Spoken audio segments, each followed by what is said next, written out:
बॉलीवुड के dark dirty secrets में से एक और बड़ी कॉन्स्पिरेसी सामने आ चुकी है। क्या बॉलीवुड इस वक्त पर कंटेंट कंज्यूमरिज्म को भी मैनिपुलेट कर रहा है, यानी कि मैं और आप केवल वही कंटेंट देख रहे हैं जो बॉलीवुड चाहता है?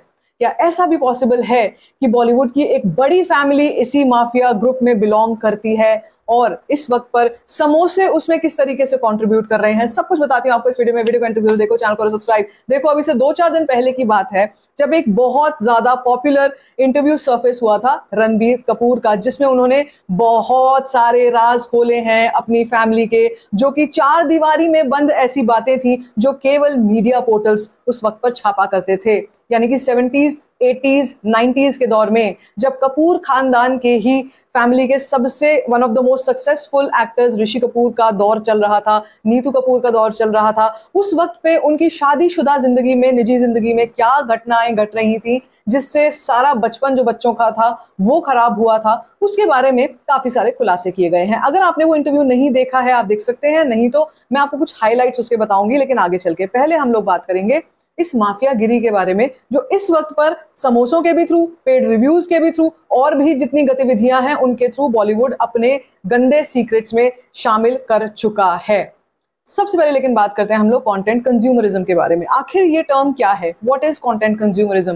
कंटेंट कंज्यूमरिज्म एक्चुअली ये है कि जिस तरीके का कंटेंट मैं और आप देखते हैं, यानी कंज्यूम करते हैं इन मार्केटिंग लैंग्वेज, उसको कंज्यूमरिज्म कहा गया है, कंटेंट कंज्यूमरिज्म कहा गया है। इसमें हम लोग कस्टमर हैं और बॉलीवुड जो है वो एक तरीके से प्रोवाइडर है। ओटीटीज जो हैं वो उसमें एक रोल प्ले करते हैं उसके ब्रॉडकास्टिंग में। तो यहाँ पर अब आप सोचिए कि जो प्रोवाइडर है उसी के मन में एक तरीके की माफियागिरी आ गई है, एक तरीके की डिक्टेटरशिप आ गई है कि वो केवल वही चीजें दिखाते हैं जो कि वो दिखाना चाहते हैं। इन अ वे आप ये समझ लीजिए कि हमारे यूथ की माइंडसेट को मोल्ड करने वाली चीजें, जिस तरीके की विचारधारा एक तरीके से बॉलीवुड दिखाना चाहता है हमारी सोसाइटी के बारे में, हमारे लोगों के बारे में, हमारे धर्म के बारे में, हमारी हिस्ट्री के बारे में, केवल वही चीजें सामने आती हैं। ये बात सिर्फ मेरी कही हुई नहीं है, ये बात अनुराग कश्यप ने भी अपने एक रीसेंट इंटरव्यू में कही थी कि बॉलीवुड जो है वो एक ऐसी जगह है जहां पर बच्चों की परवरिश, बच्चे ट्रायल रूम्स में बड़े हुए हैं। ये वर्ड उन्होंने बोला, ट्रायल रूम्स में बड़े हुए हैं। अब आप सोचिए वो किस जनरेशन की बात कर रहे हैं? वो एक्चुअली उस जनरेशन की बात कर रहे हैं, उस स्टेटस की बात कर रहे हैं जो केवल और केवल शॉपिंग करते हुए ट्रायल रूम्स में, जिनकी इतना लाइफ में प्रिविलेज था कि वो ट्रायल रूम्स में बड़े हुए हैं। उनको आज की जिंदगी से, उनको सोसाइटी से, उनको एक्चुअल मुद्दों से कोई लेना देना नहीं है, कुछ अता पता नहीं है। लेकिन वो आज के दौर में उस तरीके की फिल्में कर रहे हैं जो हमारी सोसाइटी को का दर्पण है, हमारी सोसाइटी को दर्शाते हैं। इन्हीं फिल्मों में से, इन्हीं एक्टर्स में से जो नाम आते हैं उनको हम लोग कहते हैं नेपो किड्स। क्या नेपो किड्स होना एक्चुअली क्राइम है? देखिए, मेरे हिसाब से नेपो किड होना ये उनकी अपनी डेस्टिनी है, किसी के हाथ में तो नहीं था। लेकिन हाँ, यहाँ पर एक बहुत बड़ा डिफरेंशिएटिंग फैक्टर आता है जब हम nepo kids versus content consumerism versus outsiders की बात करते हैं। ये काफी बड़ा टॉपिक है जिसके ऊपर मैं आपसे खुल के बात करने वाली हूँ यहाँ पे। आप इमेजिन कीजिए कि कोई ऐसा कंटेंट है जो आपके लिए, मेरे लिए बेहद रिलेटेबल है, लेकिन हम उस कंटेंट को किसी आउटसाइडर या किसी नए चेहरे के थ्रू नहीं देख करके नेपो किड के किसी कहानी के थ्रू देखते हैं, तो क्या आपको उसमें थोड़ी बहुत भी कन्विक्शन लगती है? सवाल यहाँ पर यह खड़ा होता है कि जब हम कंटेंट कंज्यूमरिज्म की बात कर रहे हैं और अगर बॉलीवुड ऐसा कंटेंट दिखाता है जो कहीं ना कहीं लोगों से रिलेटेबल है, तो क्या इसमें कुछ गलत है? जी हाँ, इसमें बहुत चीजें गलत दिखाई जाती हैं। सबसे पहली चीज जो है जिसको मैं हाईलाइट करना चाहूंगी, कंटेंट कंज्यूमरिज्म के अंडर ही आता है, वो है मिडिल क्लास दिखना, दिखाने की सबसे ज्यादा कीड़ा होना। देखिए, आज के समय में आप जितने भी नेपो किड्स को देख लीजिए, चाहे वो अनंत राधिका की शादी में थे या आज के टाइम में सोशल मीडिया पे पैप्स के सामने होते हैं, सबसे बड़ी चीज जिसको ये लोग टारगेट कर रहे हैं वो है मिडिल क्लास फैमिलीज, हम लोगों जैसी फैमिलीज, हम लोगों जैसे लोग जो हमारे घर हैं, जो हमारे सोशल वैल्यू सिस्टम्स हैं, जो हमारा माइंडसेट है, उस चीज को कैप्चर करना। Bollywood is desperate in finding that fit, और ये करने के लिए सबसे बड़ी कुंजी जो इस वक्त पर माफिया ने निकाली है वो है नेपो किड्स। मैंने आज के दौर में, और ये सरप्राइजिंग लग रहा है मुझे, मैंने आज के दौर में बहुत सारी ऐसी फिल्में देखी हैं जो माफिया नेक्सस वुड से आती हैं, लेकिन हमारे मिडिल क्लास फैमिलीज के बारे में बात कर रही हैं, हमारे मिडिल क्लास को दर्शा रही है, तो एक तरीके से मिडिल क्लास को टारगेट कर रही हैं। अब यहां पर ही आता है कंटेंट कंज्यूमरिज्म पर डिक्टेटरशिप होना। आप इमेजिन कीजिए एक ऐसी फैमिली दिखाई जा रही है बैड न्यूज जैसी फिल्म में, जिसमें कि कोई बैरियर नहीं है कि एक लड़की जो है वो एक ही रात में दो लोगों के साथ संबंध बनाती है, अलग अलग लोगों के साथ, और उनके घर में कोई मुद्दा क्रिएट नहीं होता, किसी को कोई परवाह नहीं है। ये क्या चीज है? ये वो है दिखाने का तरीका कि देखो भाई, इसको भी तुम नॉर्मलाइज कर दो, मिडिल क्लास फैमिलीज में ये सब कुछ नॉर्मल कर दो, ये सब तो होना ही चाहिए। ऐसा वो क्यों चाहते हैं? ऐसा वो इसलिए चाहते हैं क्योंकि ऐसा उनकी सोसाइटी में हो रहा है और इसको वो नॉर्मलाइज करना चाहते हैं। अभी से कुछ दिन पहले और भी कई ऐसी फिल्में आई हैं जिसमें एक तरीके से ये दिखाया गया है कि आप ऑफेंसिव चीजों को नॉर्मलाइज कर दीजिए।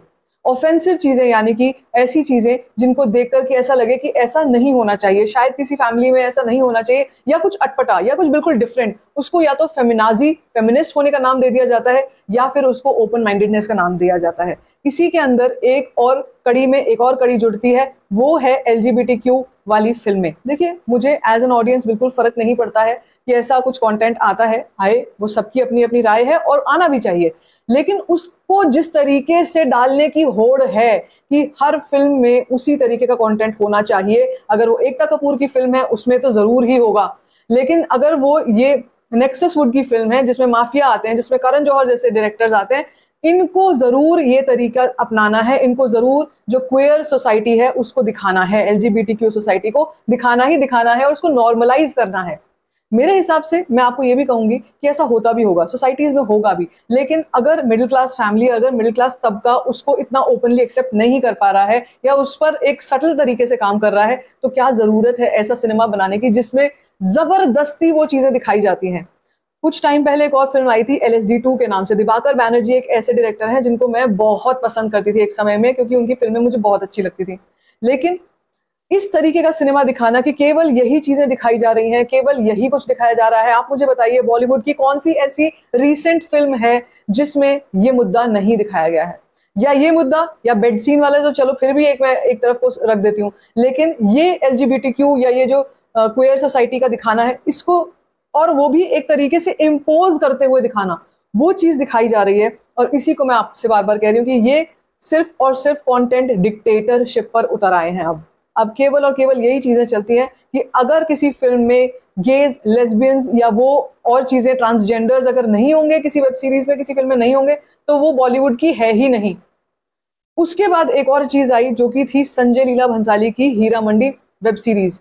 उस वेब सीरीज को देखने के बाद मुझे ऐसा लगा शायद OTT मेरे घर के लिए नहीं बना है, शायद मुझे OTT से दूर रखना पड़ेगा अपनी फैमिली को, अपने घर के बच्चों को, अपने घर के बुजुर्गों को, क्योंकि वहां कुछ भी चल रहा है भाई, वहां कुछ भी चल रहा है। संजय लीला भंसाली तवायफों के पीछे इतनी बुरी तरीके से पड़ चुका है कि उसकी हर फिल्म में एक तवायफ होती है और हर वेब सीरीज में एक तवायफ होती है। आप ये सोचिए, क्वालिटी वगैरह तो हम बाद की बात करेंगे, झूमर बहुत अच्छे, घाघरे बहुत अच्छे, लेकिन जो जबान है जिसमें इतने गंदे गंदे शब्दों का प्रयोग किया जा रहा है कि सुनकर के आप वो झूमर वूमर भूल जाएंगे और आपको लगेगा हे मेरे प्रभु, ये क्या हुआ। लिटरली वो उसको बोल रही हूं मैं यहाँ पर, कंटेंट डिक्टेटरशिप होना। OTT के टाइम में, आज के टाइम में कोई ऐसी वेब सीरीज नहीं छोड़ी बॉलीवुड ने जिसमें गंदगी ना हो, कोई ऐसी वेब सीरीज नहीं छोड़ी जिसमें एक्स्ट्रा मैरिटल अफेयर्स ना हो, कोई ऐसी वेब सीरीज नहीं छोड़ी जिसमें LGBTQ के बारे में बात ना हो रही हो। तो भैया, जिनके घरों में बच्चे हैं, जो मिडिल क्लास लोग जिसको तुम टारगेट करने की कोशिश कर रहे हो, जिनके घरों में छोटे बच्चे हैं, वो क्या जवाब देंगे? वो एक्चुअली क्या जवाब देंगे अपनी पीढ़ियों को? ये क्या है, ये किस तरीके का कॉन्टेंट है? और आज के समय में OTT तो मोबाइल फोन्स में है, मोबाइल फोन्स में है। कोई बच्चा कोई भी ऐप डाउनलोड करके फ्री में सारा का सारा कंटेंट देख सकता है। यही नहीं, बीच में कुछ ऐसी वेब सीरीज भी आई हैं जो 11वीं 12वीं के बच्चों के बेड सीन्स को लेकर के दिखाई जा रही हैं। एकता रवि कपूर ने तो एक तरीके से ठेका ही लिया हुआ है उल्लू जैसी वेब सीरीज, उल्लू जैसे कंटेंट को दिखाने का। उनकी जितना भी कंटेंट है, मुझे तो कभी कभी क्लिक, मैं तो देखती भी नहीं हूँ अपने घरों में कि किस तरीके से कहीं कुछ भी निकल आएगा भाई, कहीं से भी कुछ भी आ जाएगा, इससे तो बेहतर है कि ना देखो। तो इस कंटेंट कंज्यूमरिज्म को मैं यहाँ पर हाईलाइट करना चाहती हूँ। ये जो कंटेंट कंज्यूमरिज्म है, अभी से कुछ देर पहले एक और न्यूज आई है, एक और, मतलब आप कह लीजिए कि न्यूज नहीं है, एक तरीके से एक कमेंट था, एक ट्वीट था जो आया था, जो कि आया था पिंक वेला की तरफ से, जिसमें ये साफ तौर पे बताया गया है, I always thought review management को बोल्ड में अंडरलाइन करके लिख लो, review management happens for the long race of getting viewership on digital world, but turns out even that's false. महाराज, महाराजा की बात नहीं हो रही, महाराज की बात हो रही है, जो जिस फिल्म में एक साधु को या एक गुरु को दिखाया गया है कि वो सेक्स ऑब्सेस्ड है। Maharaj received mixed to negative reviews from media circles but is amongst the highest watched content on Netflix. अब मुझे यहाँ पर एक आपत्ति है, क्या हाईएस्ट वॉच्ड कंटेंट सबसे अच्छा कंटेंट होता है? जहां हम कंटेंट कंज्यूमरिज्म की बात करें, क्या highest watched content is really actually good content? Well, for me there is a lot of difference, it's a stark difference between them. सबसे ज्यादा हाईएस्ट वॉच तो भाई हीरा मंडी भी था, लेकिन क्या वो कंटेंट अच्छा था? हाईएस्ट वॉच में तो बिग बॉस भी आता है, क्या वो कंटेंट अच्छा है? क्या आप अपनी फैमिली के साथ देख सकते हो?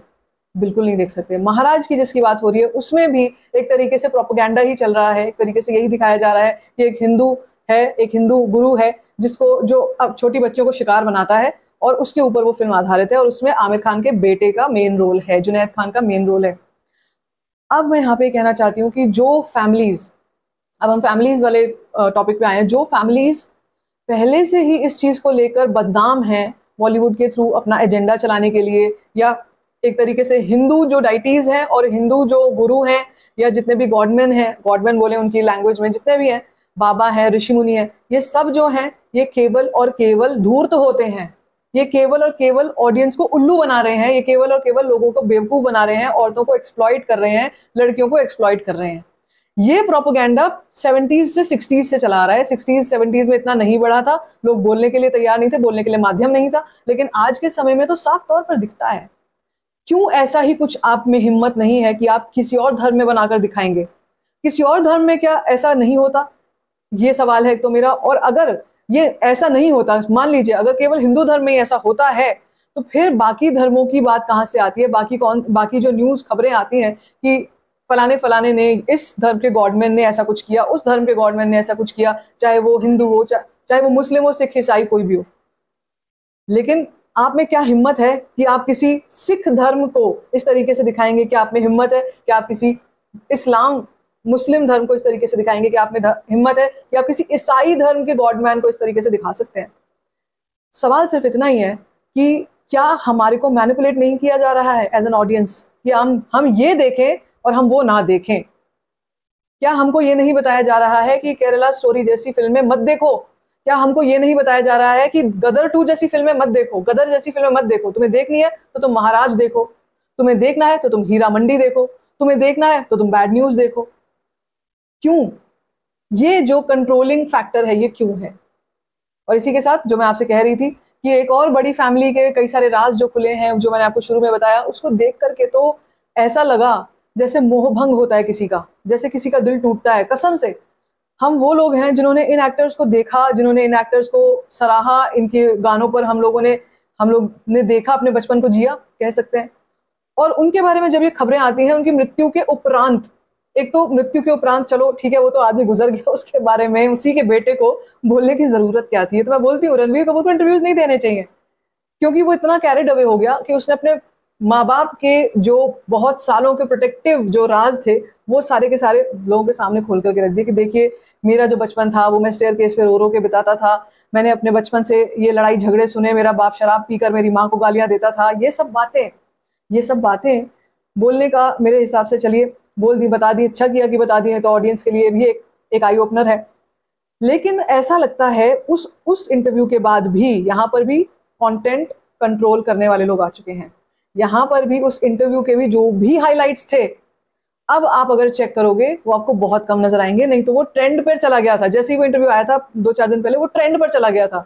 लेकिन पीआर मैनेजमेंट नाम की भी चीज होती है, पैसा नाम की भी कोई चीज होती है भाई। इसी तरीके से जैसे रिव्यू मैनेजमेंट होता है, वैसे ही उसी तरीके से कंटेंट मैनेजमेंट है, कंटेंट डिक्टेटरशिप है। ऑडियंस नहीं, बॉलीवुड नहीं चाहता है कि ऑडियंस को ये सब चीजें ज्यादा पता चलती या इन पर हाईलाइट होता या लोग इनके बारे में बात करते, इसीलिए वो सारे राज दबा दिए गए।